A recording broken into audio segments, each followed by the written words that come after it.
আমি আপনাদের কাছে একটা পণ্য দেখাচ্ছি। এই পণ্যটি হচ্ছে বেশিরভাগ চায়নারই হবে।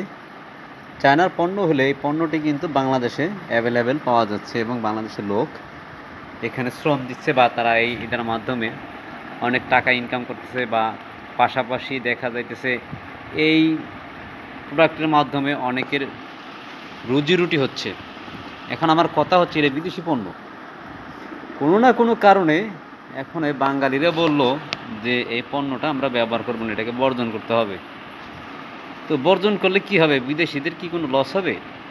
বিদেশিদের কোনো লস হবে না। তো আপনার বাংলাদেশে কয়েক কিছু লোক হয়তো এটা ব্যবহার করবে না, কিন্তু অন্যান্য বিশ্বে কি তারা ব্যবহার করা বাদ দিয়ে দেবে?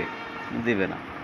এখন আমার কথা হচ্ছে, এই যে বাঙালি কিছু লোক এটাকে বয়কট করার জন্য চেষ্টা করতেছে, তো এর সাথে কি হইতেছে? তাদের নিজেদের দেশের ক্ষতি করতেছে। কীভাবে করতেছে? এইটার পিছনে বা এইটার মাধ্যমে কিছু লোকের সংসার চলতো, এইটার ইনকাম দিয়ে কিছু লোকের পরিবার চালাতো। তারা কি করবে?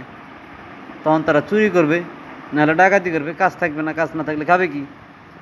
তো এতে কি বিদেশিদের কোনো সমস্যা হবে, নাকি বিদেশিরা ভিখারি হয়ে যাবে বাংলাদেশের মতো? আসলে আমি বুঝি না।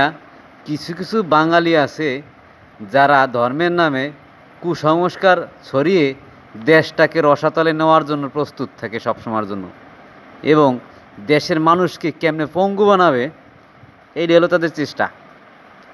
কোনো ধর্মই কাউকে হিংসা শেখায় না, কিন্তু কিছু কিছু মানুষের কারণে কিছু কিছু মানুষের জীবন নষ্ট হয়ে যাচ্ছে, তাদের পরিবার নষ্ট হয়ে যাচ্ছে, তাদের রুজি রুটি নষ্ট হয়ে যাচ্ছে।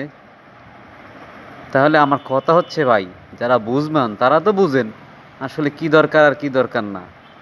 আমি পারলাম না ভাবির লাগে, পাড়ি দিয়ে বল লাগে। মানে বিদেশিদের কিছুই করতে পারবো না, বাংলাদেশি কতগুলো লোকের ইনকাম রোজগার বন্ধ করতে পারবো।